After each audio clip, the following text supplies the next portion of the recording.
So, Stha, thank you very much for making time to share your insights into the future of leadership. But before we go into the future, can you tell us a little bit about Stha? Where did you grow up? Sure. Thank you so much, Dr. Nick. I'm delighted to be here. I grew up in a small town on the south coast of KwaZulu-Natal called Margate. That's basically where I grew up. I went to primary school, high school there, and yeah, that's where I'm from. And tell us, what was your dream career when you grew up?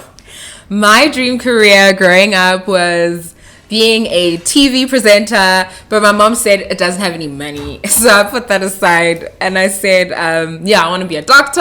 But then I went to go work at a hospital. Once working there, I was like, So what brought you to this point? You're now the CEO, the founder of Zanda Zonke. What brought you to women empowerment? Sure. So I remember when I was a very young girl and my mother was pregnant with my little sister. And before she was even in this world, she literally said to me, Stabile, you are about to be a big sister now. You need to teach your younger sister how to behave. You need to be a role model for her. So basically growing up, I was about 7 at the time. And basically from that time, it's just been a thing of me seeing everyone as my younger sister. So even with women empowerment, whether they're older or younger than me, they're always like my younger sister, not in like a condescending way or anything, but in a nurturing sort of wanting to empower them kind of way. Yeah, so that's where it comes from. Can you tell us who inspired you in your early days? Sure. So the person that inspired me in my early days had to be my mom. My mom still is an exceptional woman. She raised all 4 of us on her grade 2 teacher salary, and she always said you can reach for the stars, even though she wasn't able to do all the things she wanted to. But I just saw how much she believed in us, and that made me believe in myself even more. And I see it in our siblings as well. So I think, my mom. And Stha, looking back over your career and over your life, would you say there was a major turning point where your life could have turned out different? Sure. That's a good question. Yes, I think there was. During the years of about 2017 to 2019, I went through a very dark time in my life, just not knowing where I want to go, what I want to do. And I was depressed. I mean, I was carrying on at school, doing well, I was passing, but I just knew, you know what, I'm not okay, I'm not fine. And I remember just going home and being so sad. But I asked my mom, please, can I borrow some money so I can open up a company? And the company that I opened is Zanda Zonke. I didn't know where I'd go with it. I didn't know what I was going to do. But I told myself, Izbusiso zikaNkulunkulu Zanda Zonke, meaning the blessings of God multiply, or the blessings of God abound. So that was my promise to myself, saying, you know what, I'm in this dark place right now, but I see the vision of where I want to go. So each and every single morning after that, I'd wake up, Dr. Nick. I'd go to the beach. I'd walk. I'd try to get out of my own head, start focusing, making those moves. And then that's when I started making plans to go overseas. Then I did. Then that's actually the turning point of where I said, you know what, I could have just stayed there in that rut. But me deciding to say, I know I'm here right now, it's okay. It took me being able to say that and acknowledge that I wasn't okay to be able to turn that around. Yeah. So Stha, you spoke about your vision. What is your vision for Stha, and what is driving you today?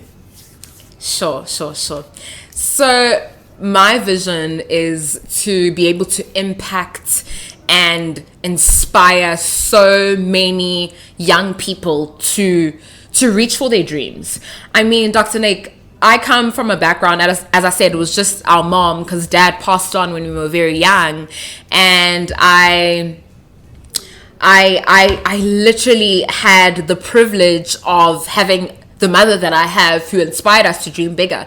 But in society these days, you tend to find that you're almost forced to conform, and there aren't that many people who are there to say, you know what, you can do this. So I want to be that person for other people. So with my vision, it's not a vision for Stha. It's a vision for all the people who are inspired by the work that Stha does. So I'll be able to look back one day and say, you know what, I'm so delighted of the fact that there are many other quote unquote stars out there who can almost have this domino effect of impact and change. So, Stha, let's talk about leadership. Sure. What does the future of leadership mean to you? Sure. The future of leadership to me means dying of self. I think in a very egotistical world of selfies and all these other things where you're like, yeah, I want to look good. I want to be the skinniest girl here. I want to, it really takes a lot for someone to be able to say, leadership isn't about me. That's the trajectory I want leadership to take, because it really isn't about you. And I said this on my LinkedIn the other day. I said, a person who doesn't understand the fact that leadership is about the people is misunderstanding the whole essence of leadership entirely, because a leader is not a leader unless there are followers, right? So you're only a leader because there are followers. If you neglect those followers, are you then a leader? Right. You see.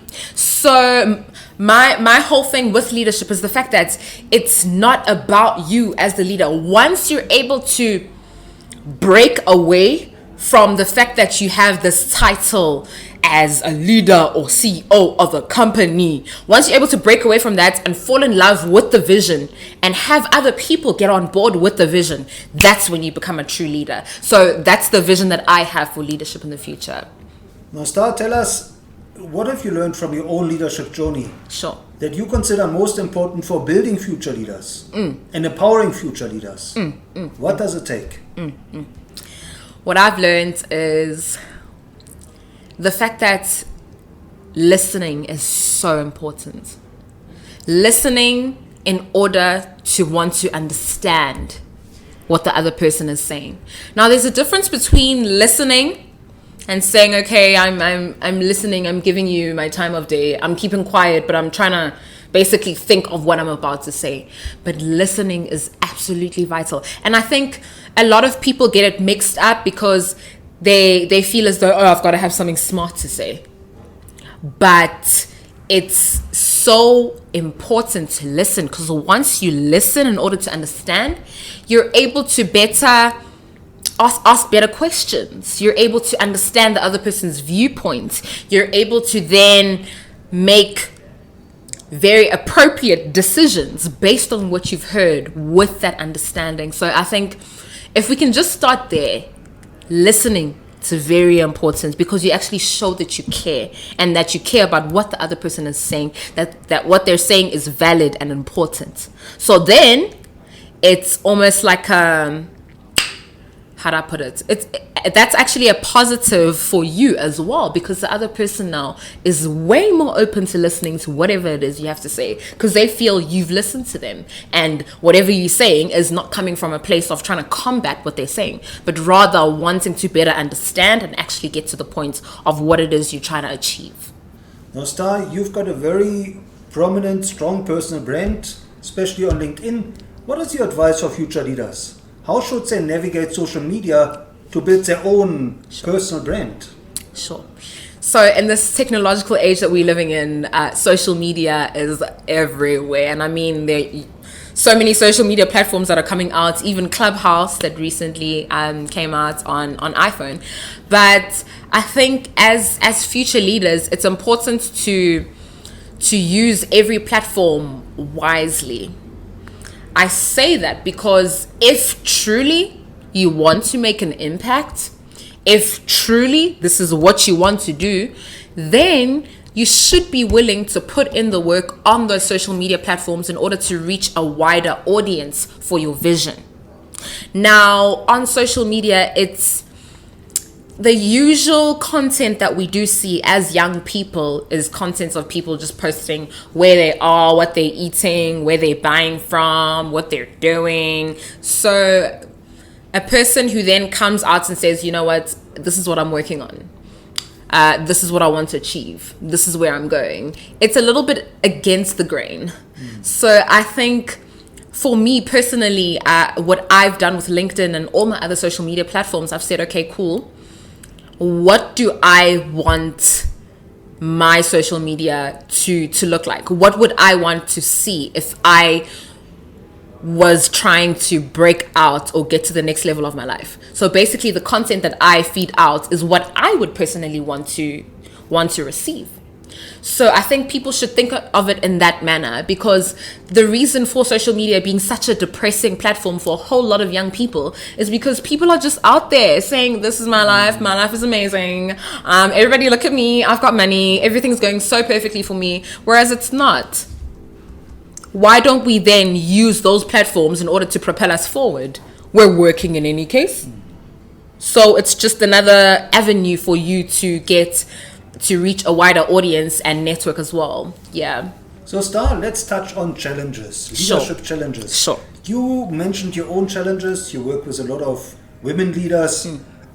What is your advice for future leaders? What are some of the biggest challenges they should expect to encounter in their career, and how should they tackle these challenges? Sure.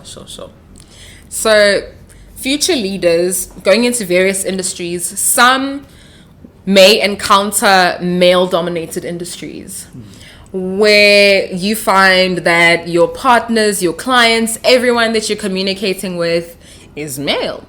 And those challenges will result in you as a woman feeling less than. Now, taking it away from that now, just all future leaders, men and women.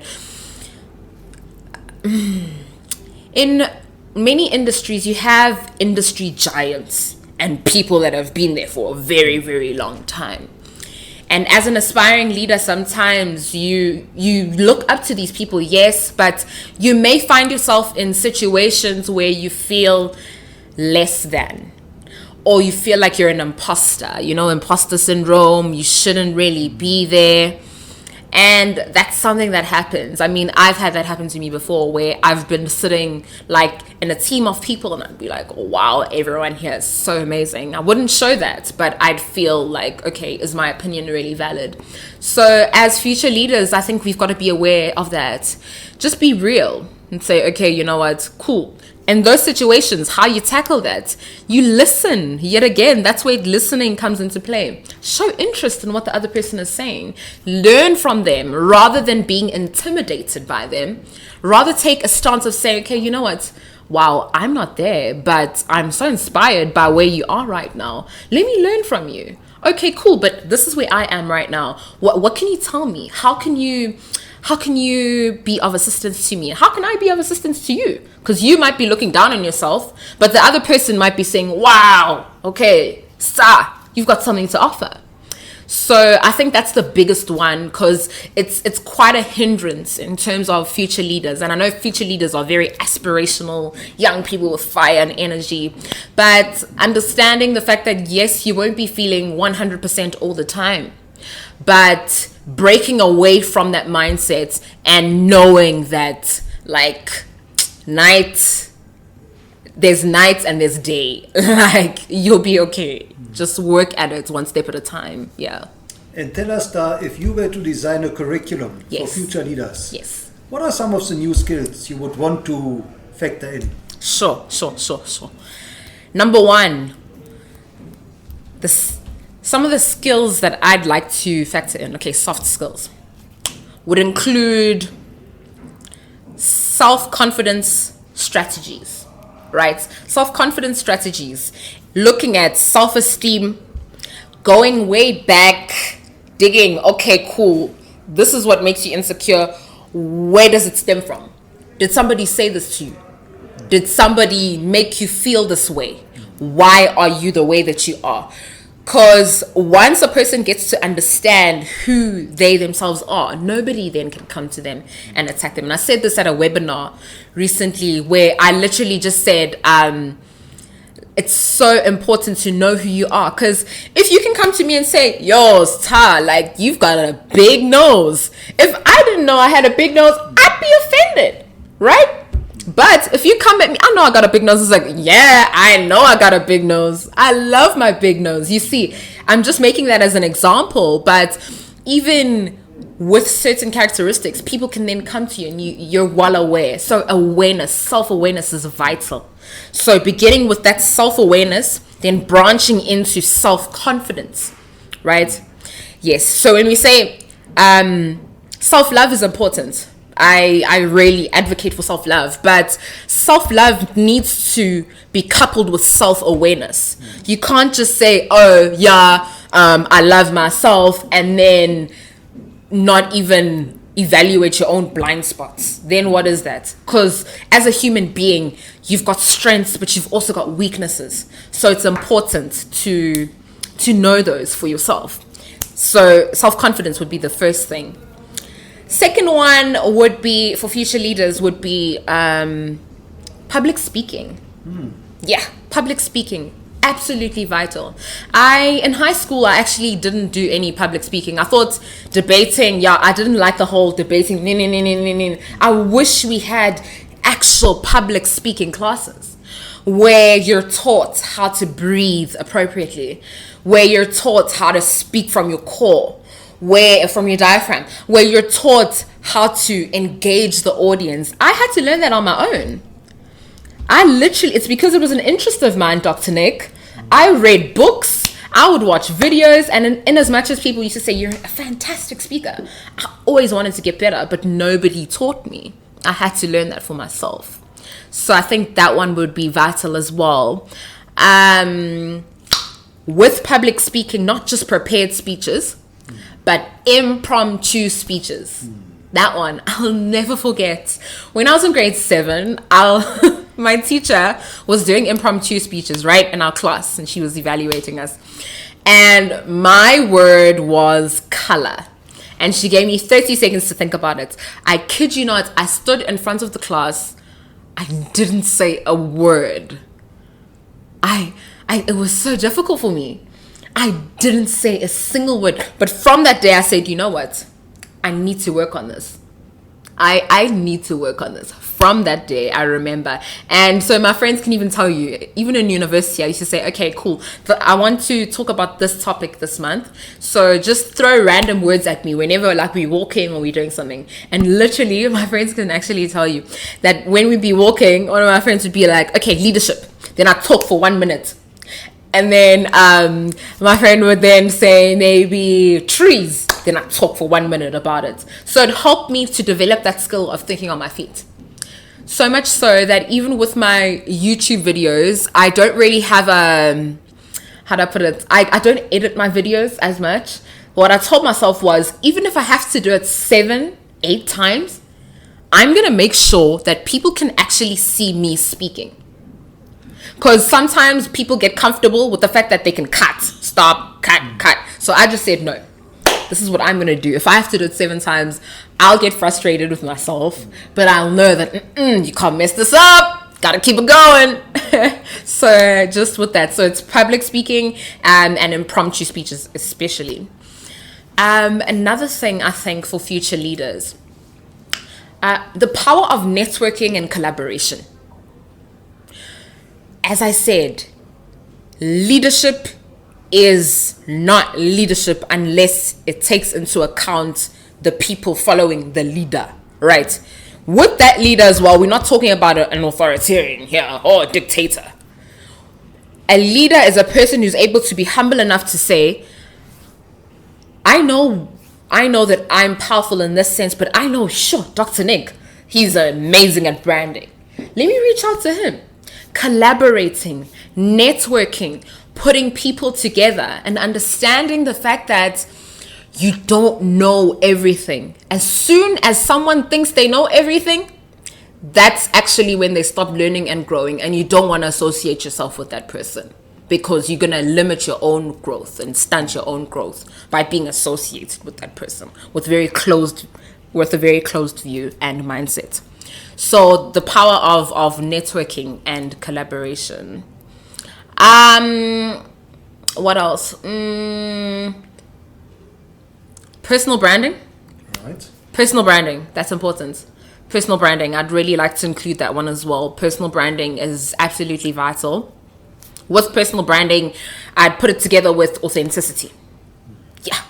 Personal branding and authenticity, because yes, some people might try replicate whatever it is they see others doing, but your personal brand can't ever be as powerful as it really truly representing who you are, what you stand for as a leader as well. Right. Yeah. Now, Stha, as a mentor to future leaders and many women leaders, can you maybe share a success story or two where you mentored an upcoming leader or an existing leader? Sure. Let me think, which one can I... And I know Can you I quote recently right now? hosted a roundtable, right, for women leaders? Yes. So maybe just share an experience you had, and what I'm interested in is to hear what was your experience? What are future leaders, especially women leaders, what are they looking to learn? Sure. Okay. So I'll just refer to the brunch, right? So with that brunch and the women that were there, it was such an amazing, beautiful event, and the ladies were very excited to meet up with other women around the table, and you could just sense the energy and the passion and how there was no competition. You know, sometimes with women, I don't know why we like this, but around a table or wherever it is where you meet other women, it's always a thing of, okay, so this one's sizing that one up. Oh, so she's prettier. Her husband is rich. You know, it's always a thing of competing. But at that brunch, I can tell you now that there was nothing like that. We squashed it from the beginning, and the ladies just took in the entire vision of it. And I think what most of the ladies wanted to know and learn was basically how I'm able to be authentic and come across as who I truly am, even though I'm in more of a male-dominated environment. So that's what the underlying message was, and that's what the underlying sore spot for the women was. Because, I mean, there were powerful women there. Really, really powerful. But the issue that they were having is the fact that, yes, they're powerful in their respective fields, but the imposter syndrome would come into play. And they'd also feel as though they need to come across as men, you know. So once we'd had that conversation with them, and them saying truly they're inspired by the things that I put out, because they say they feel some of the things that I post about, but they can't necessarily like share those opinions and share those views. So they almost say that I'm their voice in the corporate space. Yeah. So it's truly, truly humbling. And I think, as I said, even with the Future Leaders program, authenticity is really, really powerful. And authenticity from a place of self-awareness is even more powerful. So yeah.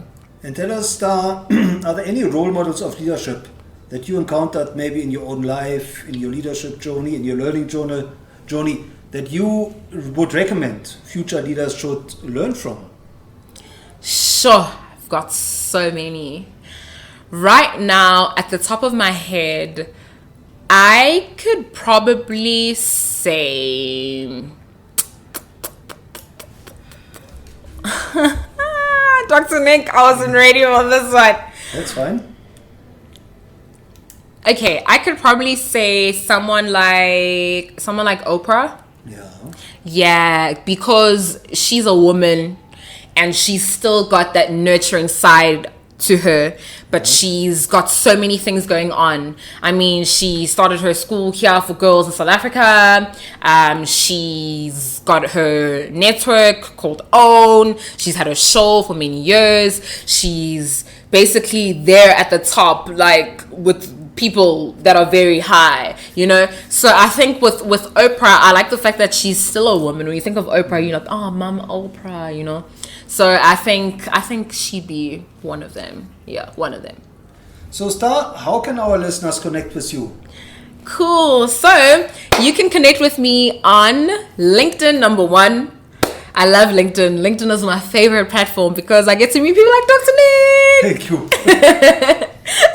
Yes, on LinkedIn. It's just Stha Mavundla. And then also on Instagram, I'm Stha_Mavundla. Twitter as well, Stha_Mavundla. Facebook, I've got a Facebook page, which is @Stha Mavundla with 2 A's. And yeah, I've also got a YouTube channel, which I'm live on right now. Right. And last but not least, is there one piece of advice that you would really like to convey to future leaders that they should implement in their own life? Sure. Wow. Future leaders. I would say, okay, this is one piece of advice, but it's twofold, right? The first one would be get to know yourself, right? Get to know yourself. As I said, get to know your strengths, also get to know your weaknesses. Get to actually answering why it is you would like to be a leader one day. Right. Without anyone else in the room. Be true to yourself. Because at the end of the day, yes, you might look like a leader on the outside, but if it's just for a badge or a title, you've got it all wrong. So as an aspirational leader, you've got no pressure. You're a future leader. You can be a leader in whatever space it is. But if it's money that you're going for, be real with yourself. Okay, I'd like to make money. That's what I want. Right? So be true to yourself. Look at yourself in the mirror and say, you know what, actually, I'd like to be a leader, but, I'd like to be a leader in this space or in this industry or doing that. That's the very first thing. Then secondly is once you've identified the fact that you do want to be a leader and you know your own goals and you know your own vision and what you want to achieve, then just start. It doesn't matter what it is. You can literally say, okay, cool, I'm just going to post about my vision online, on LinkedIn. Or literally, I'm just going to make my LinkedIn profile. That's it. Just start. And then take things from there. Know why you're doing it. Then the how will figure itself out. If you know why, that's why I said be real with yourself first, then you'll know why. So that pull will be strong. So you'll be forced now to kickstart whatever it is that you want to achieve as that future leader. And soon enough, you'll be able to say, you know what, I'm so comfortable in my space. I know I've got the right intentions. I know I'm here because I deserve to be here. And I really, truly want to impact lives. And that first little step, I'm telling you, and I'm telling you this from experience, that first little step will help you to reach every single one of your goals that you want to reach. But it all lies in just taking the first step. So just start. Just start from Stha Mavundla. Thank you so much for sharing your insights and your wisdom into the future of leadership. And there are too many highlights to mention here, but just your perspective on leadership and that it starts with dying of yourself, dying of the ego, that is very, very powerful. And thank you for being a voice for those people that don't have a voice yet. Thank you. Thank you, Dr. Nick. It was absolutely lots of fun being on this interview today.